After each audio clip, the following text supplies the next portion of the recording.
Foiz.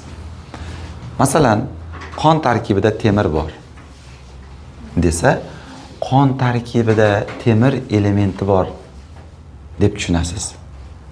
Qon tarkibida temir moddasi yo'q, temir oddiy moddasi yo'q. Temir oddiy modda qattiq narsa bo'ladi, u metal bo'ladi.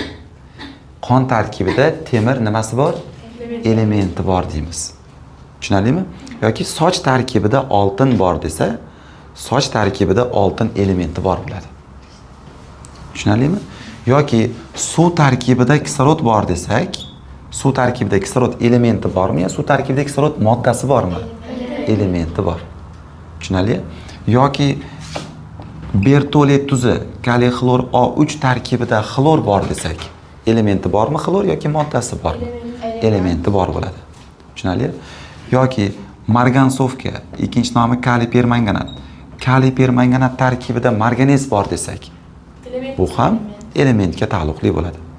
Tushunarlimi? Demak, biror bir modda tarkibida biror bir element bor desa, u albatta element bo'ladi. Oddiy narsa. Endi mana bu tushuncha bilan adashtirib qo'ymang. Misol uchun, baliqlar suvda erigan kislorod bilan nafas oladi desa, suvda erigan kislorod mono suvga yana qo'shilyapti boshqa kislorod bu. Havodagi kislorod erigan bo'ladi. Mana bu kislorod haqida gap ketayotgan bo'ladi. Mana suvdagi kislorod bilan nafas olmaydi baliqlar.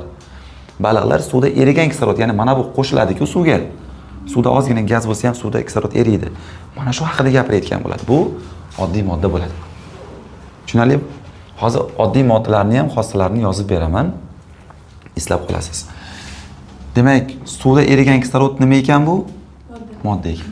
Ikkiga mana uni ham adashtiravermang. Masalan, asal tarkibida shakar bor desa ham bu modda bo'ladi. Chunki asal bu aralashma. Aralashma tarkibida biror bir qismning borligi aytilayotgan bo'lsa, u modda bo'ladi.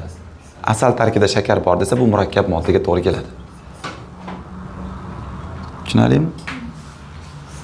Misol uchun, so'lak tarkibida suv bor desa, moddami yo elementmi? Modda-da, u so'lak va aralashma-ku. Fanta tarkibida shakar bor desachi? Modda. Shakar tarkibida uglorod bor desachi? Element bo'ladi. Chunki shakar bu modda, moddaning ichidagi element aytayapti-da u. Tushunarlimi farqini? Endi oddiy moddaga xos bo'lgan xususiyatlardan biri bu oddiy moddaning rangi, hidi,